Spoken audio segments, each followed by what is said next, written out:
আজকে বন্ধুরা খুবই মজাদার লোভনীয় মুখে লেগে থাকার মতো সেই স্বাদের একটা ভর্তা বানাবো।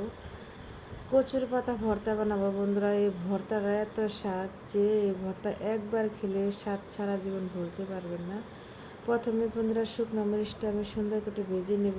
তারপরে বন্ধুরা আমি কাঁচামরিচ দিয়ে দেবো। কাঁচামরিচটা আমি সুন্দর করে রসুন আর কাঁচামরিচটা আর শুকনো মরিচটা ভালো করে ভেজে নেব।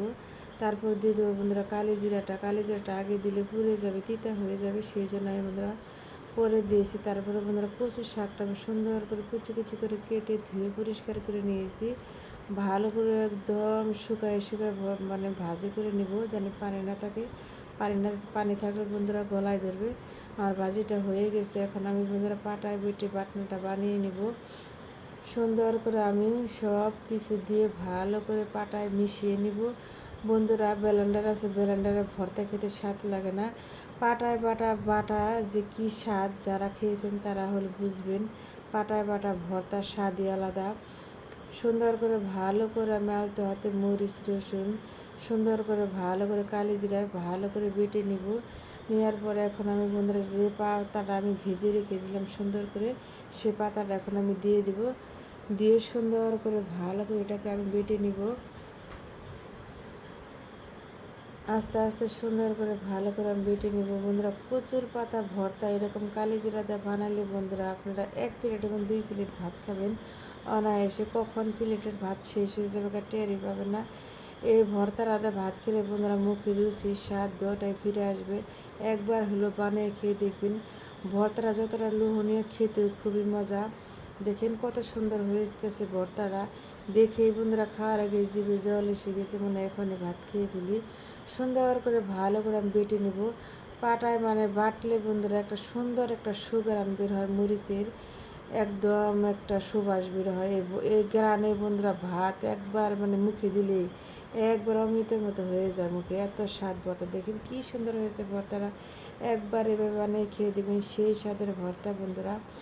আমার ভর্তাটা দিয়ে এখন আমি তুলে নেব। তারপর আমি বন্ধুরা পাটায় মেখে ভাত খাবো। পাটায় মাখা ভাত বন্ধুরা ভর্তাতে খেতে সেই স্বাদ লাগে। এই যে ভর্তাটা হয়ে গেছে। এখন আমি বন্ধুরা করব ঐতিহ্যবাহী চট্টগ্রামের আলু ভর্তা রেসিপি। আলু ভর্তা তো অনেক খেয়েছেন, একবার এভাবে বানিয়ে খেয়ে দেখবেন, একদম জিভে জল এসে যাবে। সবাই আপনার এই ভর্তার প্রশংসা করবে, সবাই আপনার প্রেমে পড়ে যাবে এই ভর্তার।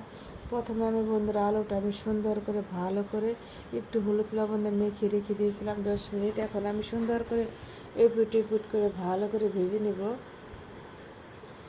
এতে বন্ধুরা আমার আলু ভাজাটা হয়ে গেছে। দেখেন কত সুন্দর হয়েছে আলু ভর্তাটা। ভাজাটা আমি সুন্দর করে ভালো করে ভেজে নিয়েছি। এখন আমি বন্ধুরা ওই তেলে সুন্দর করে ভালো করে শুকনো মরিচটা ভেজে নিব। শুকনো মরিচটা এত সুন্দর করে ভাজতে হবে যেন টিপে দিলে মরিচটা একদম মুচমুচা হয়ে যায়। মরিচটা যত মুচমুচা করে ভাজবেন ভর্তা তত স্বাদ হবে, তত গ্রান হবে। মরিচটা আমার ভাজা হয়ে গেছে, এখন আমি তুলে নেব বন্ধুরা। দেখেন কি সুন্দর হয়েছে মরিচের কালারটা। আমি এখন মরিচটা তুলে নিয়ে এখন আমি ভর্তাটা বানানোর জন্য আমি এখানে রসুন আর পেঁয়াজ কুচি দিয়ে দিলাম। এই পেঁয়াজ রসুন কুচিটা ওই তেলে সুন্দর করে ভালো করে আমি আলতো হাতে ভেজে নেব, আস্তে আস্তে যেন পুড়ে না যায়। যখন বাদামি কালার হবে তখন আমি তুলে নেব। ভাজাটা হয়ে গেছে।